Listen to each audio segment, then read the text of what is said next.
Welcome to this week's edition of the Maine Take. Hi, my name is Dana Connors. I'm the president of the Maine State Chamber of Commerce, and I will be your host.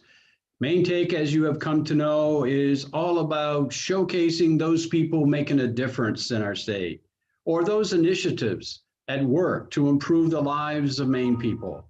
Well, today it is our privilege to bring both of those to you, and if I had a word to choose that would describe the theme, the basis of what I believe you're going to be seeing and hearing today, it's opportunity. So let's get started. Our first guest is the president of the Southern Maine Community College System, Joe Cassidy. Southern Maine Community College is part of the community college system in our state and does wonderful work for us to help us meet the needs. Joe, it's great having you with us today. And as always, looking forward to what's on your plate, which we know is much, but it's all towards workforce development. And we're pleased that you could be here to share with us what that's all about. Well, thank you.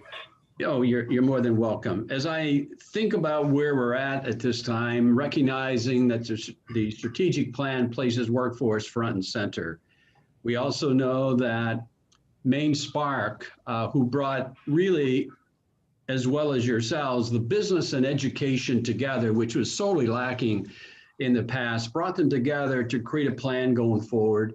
And we know that that goal was to get 60% of our people by 2025 to have a credential of value. And I find that to be so different than just a few years ago when there was one pathway.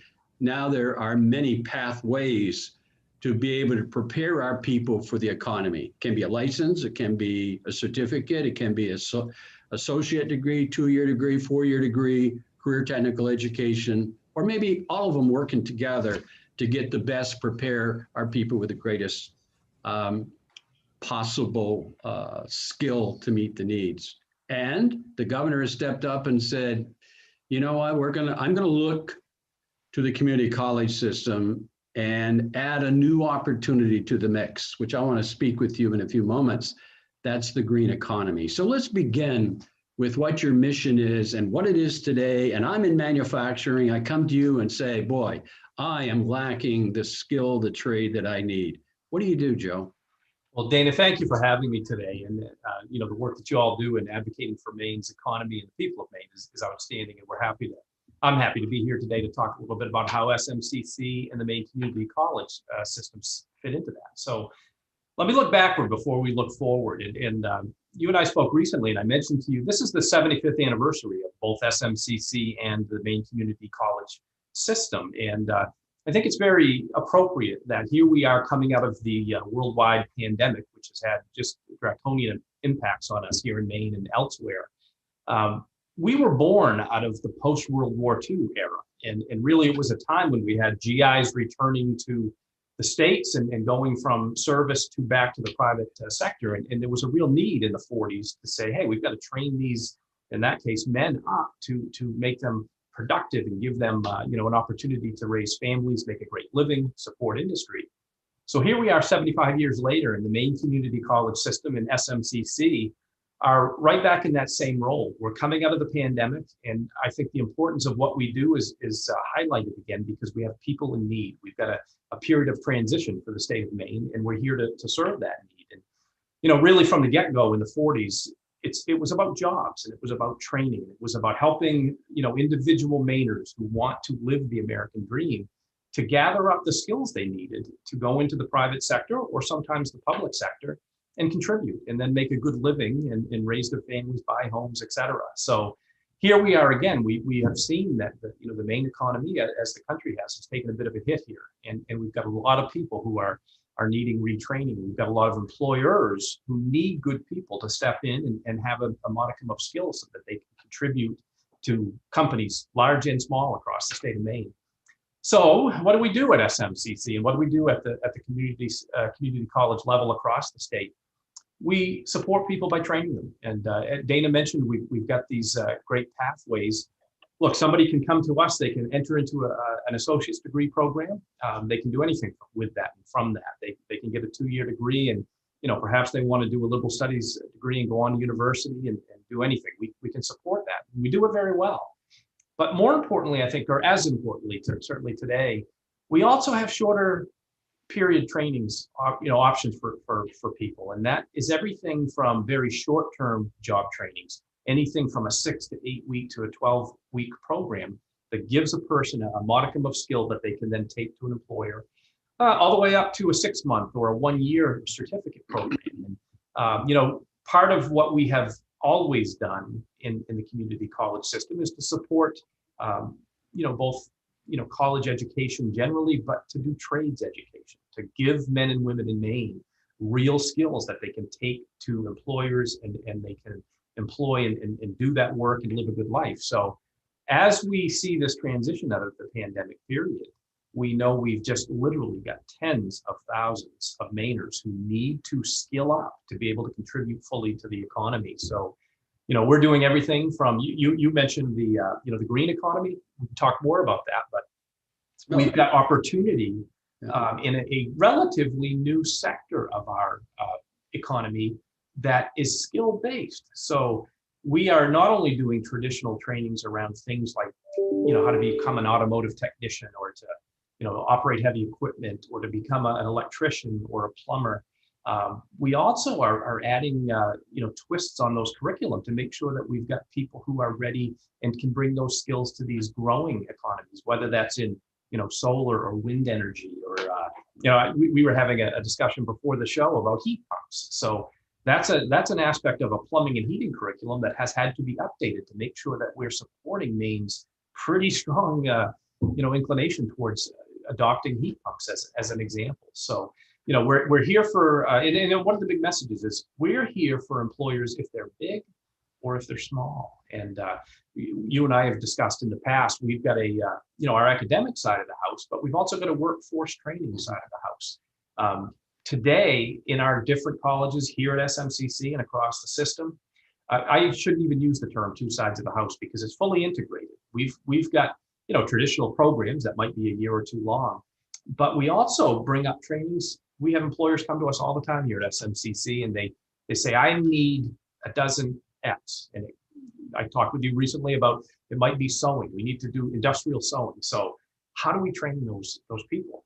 Well, we're really good at standing up programs based on small needs. If an employer comes forward and says, I need a dozen of this or 2 of this, we'll bring our professional trainers together. We'll find the industry experts that have the content, and we stand up trainings that might be very short term that will take somebody in, give them a basic set of skills that they can then turn around and go back and support the employer with. We're working with literally mom and pop shops around the state.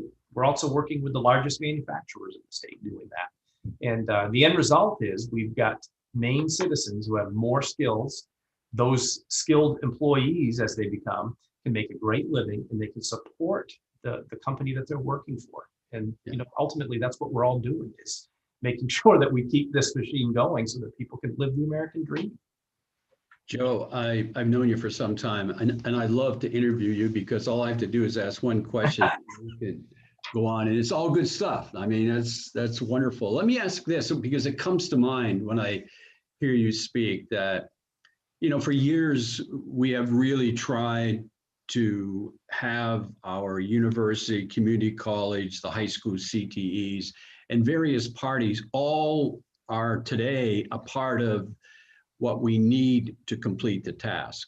I've seen strong evidence where that relationship today is exactly what we had hoped for, that there is this interrelationship, this collaborative approach.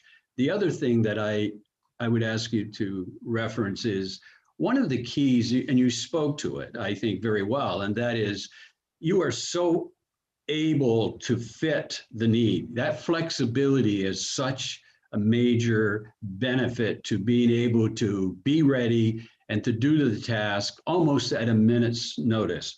And I think that serves the economy today in ways that we never thought possible, because the needs are today and we need the results as quickly as possible. I'd be happy to speak to that collaboration. I have been with the community college system 18 years at this point. And I actually, Dana knows, my dad was a retiree from the community college system. So I kind of grew up with the system. I'm also a product of Maine's university system, and so I'm very proud of that. For some time in Maine, I think we often met with frustration that, we as systems didn't always collaborate as much as we really should have and needed to for students. But boy, I'll tell you, our partners at the university system and our partners within the community college system, we've really embraced for the past, dozen or so years, this idea that we are just each of us serves one part of a much larger system that is designed to support Maine people and Maine businesses. And so, we all do our piece, and we do it, I think, quite seamlessly at this point. A student can start at one of the community colleges. They can matriculate on if that's what they choose to do. We also work with, entities like adult education across the state. Here in Greater Portland, we actually, just this past year, we established an office for adult ed here on our campus to help that transition so that we can take often immigrant Mainers and get them the language skill with adult ed, then get them to us to do some job training and then move them forward. Similarly, we've given offices to Department of Labor on our different campuses, including SMCC. So we really do, as a system of human supporters, we really try to work collaboratively, and I think we've gotten so much better at that. But then when you come back to the community college system, and to SMCC particularly, we really pride ourselves on that nimbleness that you alluded to. I can give you a dozen examples, but we have employers that come to us frequently and say, and I think this is a very human experience. Employers sometimes don't come forward until the need is acute. Many business owners in Maine, big or small, they're doers, they're fixers. So they think, look, I can handle this on my own. And often they don't come to us until it's kind of late in the game. And we are so proud of the fact that we will sit with somebody and turn around, and we can put a program up so quickly it'll make your head spin at times. And some of those initiatives are big initiatives. I talked when I was at the previous college I was president at was Washington County Community College. We stood up a papermaking training for the brand new tissue mill up there 5 years ago. We met with them in April. We had a program in place by July, and they had new employees on the floor of a new plant in September. That's the nimbleness with which we can do. That was a big project. We have folks come in here. We just did a marine one where there was a need for some smaller training. We designed it in 2 weeks and carried it out over the next 8 weeks, and they had employees 10 weeks later sitting in their shop doing the work. So I really encourage folks across the Maine economy, if you need support with your employee training, please reach out to us. Dana, you're very aware. Oh, go ahead, please. No, I was going to say, you said that all very well. I hope people are watching this show either now or later, because what you have to say is so encouraging to the next chapter of growing Maine's economy coming out of the pandemic. We know there's tremendous opportunity out there, and the community college system, working with others, both the business community as well as other educational institutions, are clearly keys to our success. So they often say, what unites all people in the state of Maine? It's our economy and our people, particularly young people. And what's that have to do with education? The answer is obvious: everything to do with education. So Joe, I wish I had more time. Thanks for being on the show. You will be back, because there's so much more that we want you to share with our viewers. But for the moment, thank you so much, and good luck. Look forward to working with you. Thank you. Well, our next guest is one that we had a preview not so long ago, but as they say on television, he is back by popular demand. And it's my pleasure to welcome back Bobby Reynolds. He is with Main Street Solutions, but as a consultant or a client of his is the Americans for Carbon Dividends. Now, Bobby Reynolds is one in the state of Maine that, if you've ever been involved in policy or politics, you probably have met Bobby Reynolds. And that is how most people know Bobby. So Bobby, I know you've got an exciting proposal to share with us, initiative. I think it's more apt. I know it's a bipartisan climate solution that really deals with carbon emissions and cuts it in half, as well as providing many other benefits. But you have a slide presentation that says it better than I just said it. So let's get started. All right, Dana, thank you for having me on the show. It's a pleasure. And yes, I represent a group called Americans for Carbon Dividends. We call this a market-based climate solution. Admittedly, I'm not a scientist. I'm one of those people that complains about the weather, but then never does anything about it. But the general consensus of science is that an ever-increasing level of carbon in our atmosphere is not good, and we need to address it. Unfortunately, heretofore, most of those proposals have been regulatory in nature and really don't get any broad bipartisan support. They're largely unsuccessful, stuff like the cap and trade or straight tax on carbon, which would increase the cost of gasoline and heating oil for Mainers, certainly is not something that ever is going to get much momentum. Fortunately, there's this group called Americans for Carbon Dividends who've come up with this proposal, and it's a group of luminaries, and we can move along there, Mark. We'll go to the next one. You may recognize some of these names. The founding authors are James A. Baker and the late George P. Schultz, two very intelligent men. You see a couple of the names you may recognize: Henry Paulson, Martin Feldstein, who've been with Fed, Rob Walton from the Walton family. What's great about this is we have support from both Democrats and Republicans, from the energy sector, the business sector, and the environmental sector. You'll see in the next slide very quickly. I mean, what would a presentation be without a slideshow? Our corporate founding members include some very big companies that everyone's familiar with: IBM, Goldman Sachs, as you can see, JP Morgan. What's exciting about this, though, is our energy founding members include some of the largest fossil fuel producing companies in the world, coupled up with environmental groups, the Conservation International, the World Resources Institute, and Wilderness Wildlife Foundation. Our individual founding members continue to flesh out this group of luminaries that have joined this plan, including Janet Yellen. You'll see the late Stephen Hawking, who was one of the greatest thinkers in the history of humankind. Lawrence Summers. It's just a really, really impressive bunch of folks. Again, James Baker and George P. Schultz are our distinguished co-authors. So how does it work? Pretty simple. The first of the four pillars of this program is we establish a gradually rising carbon fee at the point of production or importation of fossil fuel energy. Our target is to, over time, reduce by 50% the amount of carbon that we dump into the environment by the year 2035. The next thing is a carbon dividend. Now, what do we do with the money that we raise from that thing? The proposal calls for 100% of all net proceeds to be returned to Americans in quarterly checks. This is similar to what the oil companies do up in Alaska. You may be familiar with that. What that would mean is for the average family of four in Maine, you'd be getting about $2,000 a year in excess of any additional increase to energy costs. That's huge. The next thing what the business community loves is regulatory simplification. The last thing that businesses need are uncertainty or a patchwork quilt of regulatory hoops they have to jump through. The Americans for Carbon Dividend plan removes those barriers.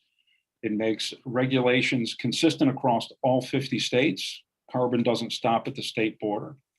And it also establishes a long-term predictability so they can invest and innovate and pursue our green energy economy that we just heard from Joe that will be a multiplying effect. The fourth pillar of our plan, as I just said, carbon doesn't stop at the state line. It also doesn't stop at our national border. We'd establish a border carbon adjustment. What that means is countries like China and India, who are producing a massive amount of goods that are being dumped on the worldwide market. Generally, they produce these with very, very, 20th century dirty energy sources. If they're going to import products into our country, they're going to have to pay a carbon adjustment fee as that stuff comes into the country. This will encourage them to either participate in cleaning up their production of these goods, or they just won't be able to sell them here. So businesses love that as well. This will not allow people to offshore businesses and use dirty energy sources and put our American companies at a disadvantage. So we'll go to the next slide if we'd like, very quickly. Again, I mentioned there's two ways we could go about this. Regulatory approach, which would establish essentially just a tax on a fossil fuel at the pump, or when you heat your home with heating oil. That's very, very regressive.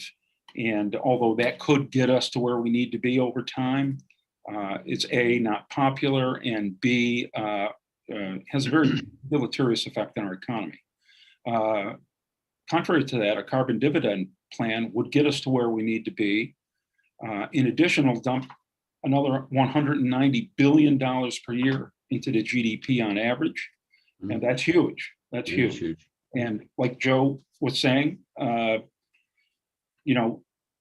going to start developing our workforce for the green economy. And that's what this does, is it leaves money in the pockets of consumers, uses market forces to eventually cut our carbon load down and mitigate what's happening to our environment.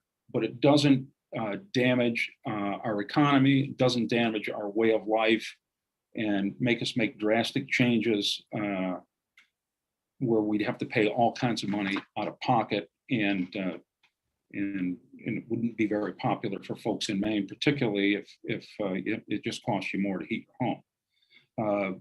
This is very popular. We did some polling in Maine, and what we saw is nearly 70% of those polled agreed with this approach. Only 20% or so opposed it. The rest were indifferent. And so that gives us a great hope for this. Like I said, Dana, we need to address this issue. We need to address it in a way that is both bipartisan and has the support of both the business community, the environmental community, but most importantly, it has to have the support of citizens. Our political leaders are not going to do something that the citizens don't support. That's not the way they stay in office. In fact, they shouldn't do things that citizens don't support. This is a plan that we feel gets us to where we need to be, and it brings all actors from across the political divide and across the business divide and the environmental community as well.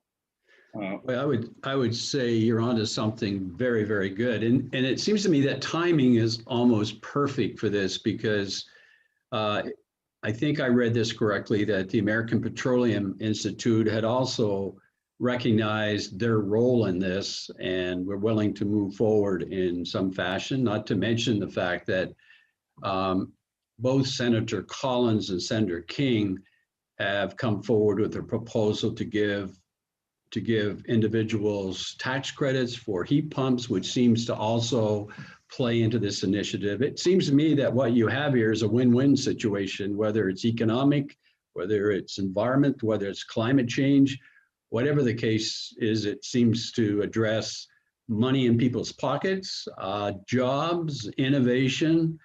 I would think the biggest challenge you may have, if people want to take that money that you generate and use it for something else, but I think you're on the right track with this. That's right. We'd hate to see it become a pay for some other program, but consider this: if every Maine family of four, husband and wife, 2 kids, they get a $2,000 check, they're heating with oil. They take that $2,000, they invest in heat pumps. They're able to use the tax credits that Senator King and Senator Collins are working on to offset the cost. They employ somebody to install the heat pump that Joe at SMCC has educated. That person makes a decent wage installing that stuff. It just is a force multiplier that just seems to make sense.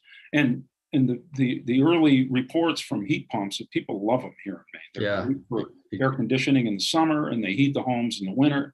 You don't have to fill your oil tank every 2 weeks at $3.50 a gallon. It just seems to make so much sense that we're really hoping that we can get the support of Mainers as well as they learn about this program. So we really appreciate the opportunity to come on your show and let people know about it.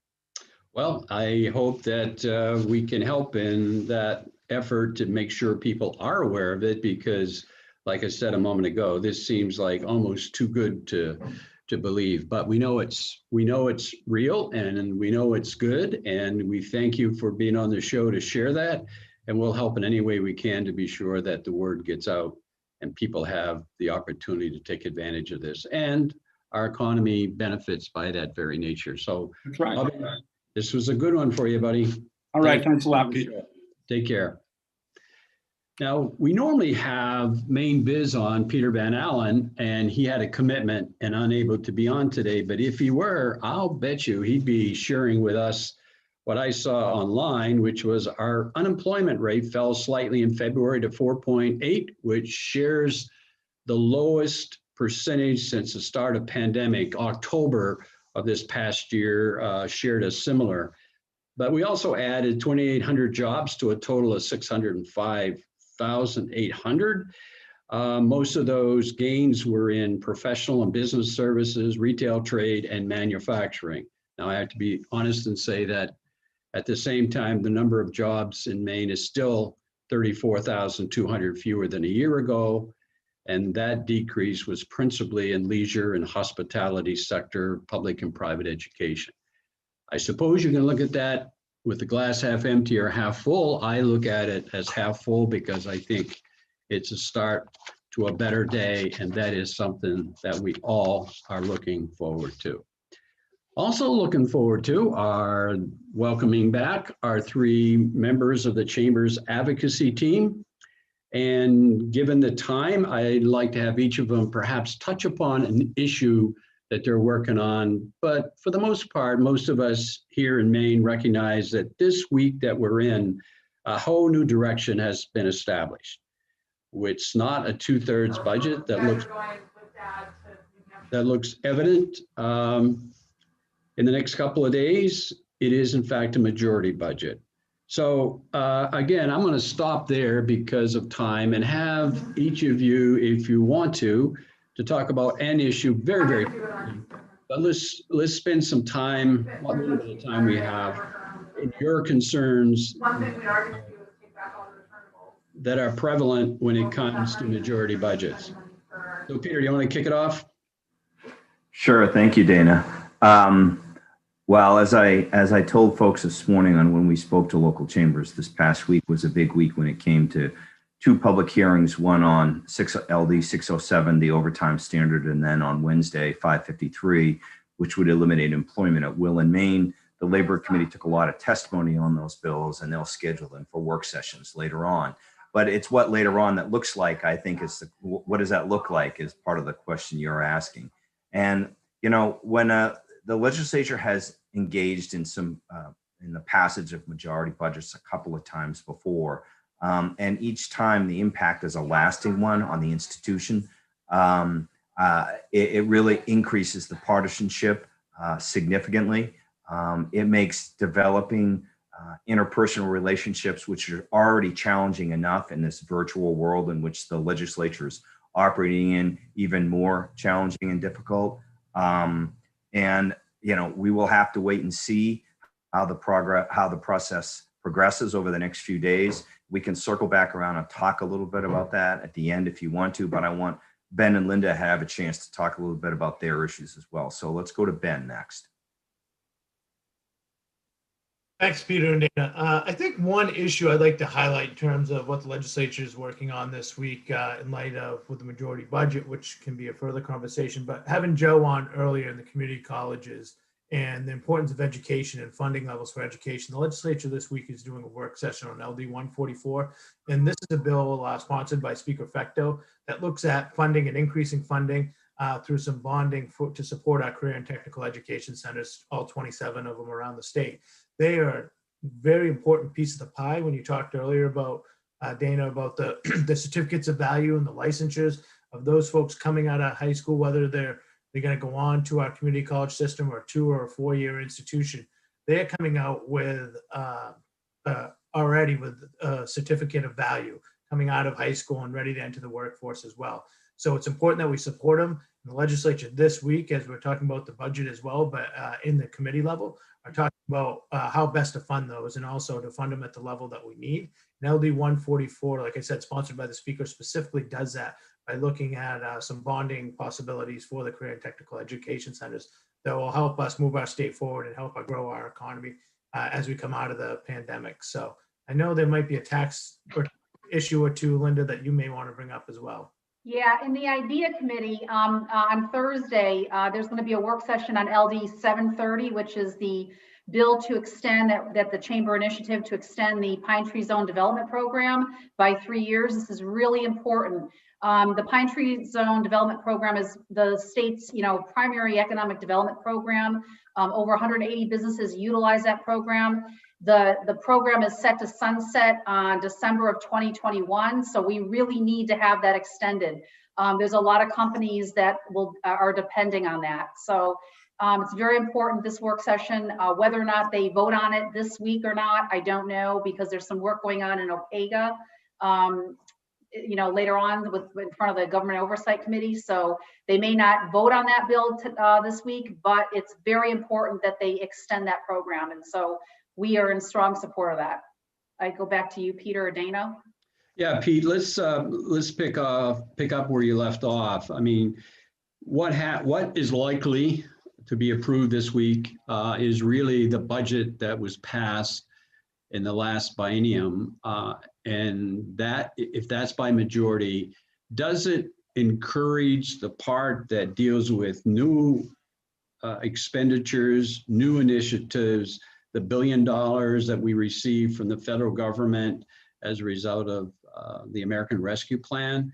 The implication of majority into that sets probably an even bigger concern rather than a 2/3.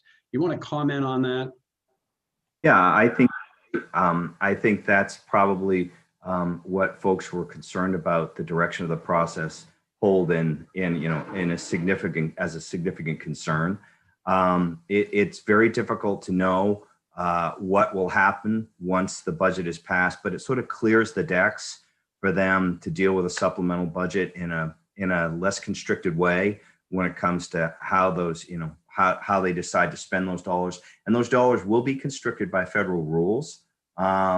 But where they go from there, it's really difficult to say. And then it throws the rest of the process into flux as well. They have to carry everything over through a joint order process. So everything has to be resurrected. And then you've got everything that goes along and all the fallout associated with a majority budget in each of those committee rooms with each of these issues that the three of us have just discussed. So there are some fairly far-reaching implications that go beyond just this year and into next year and maybe even beyond. Yeah, because we've seen that in the past, so it's not like a speculative thing.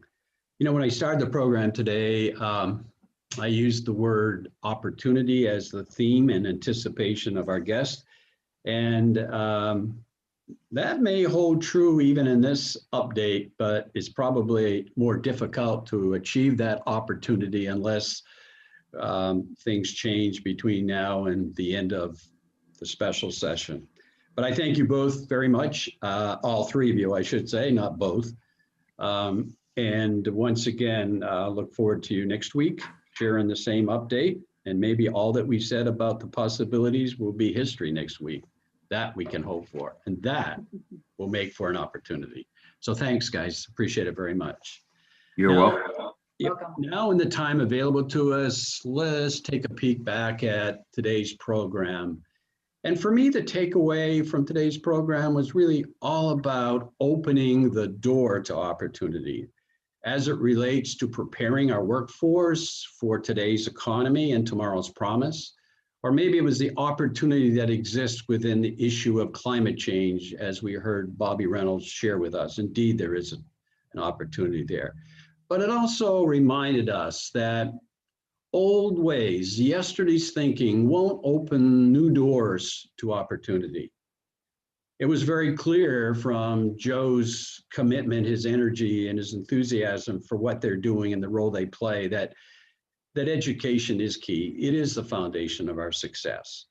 And it's very clear to me that there were two very important points that we've achieved in the last few years that really does make a difference. And that is the business and education coming together, listening to one another and working together.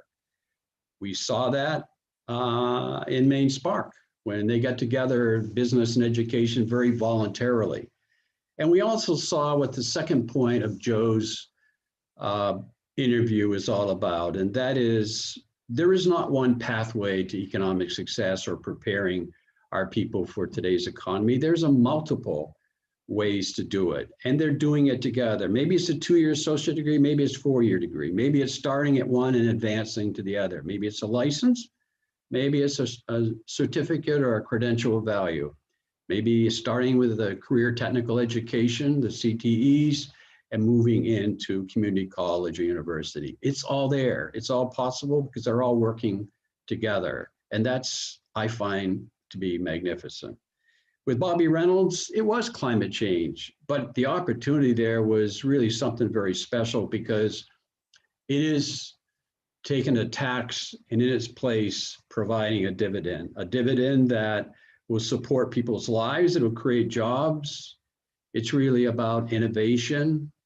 The Americans for carbon dividends, I think, are on the right track. And it seems to me that whatever your measurement is, that it is a win-win.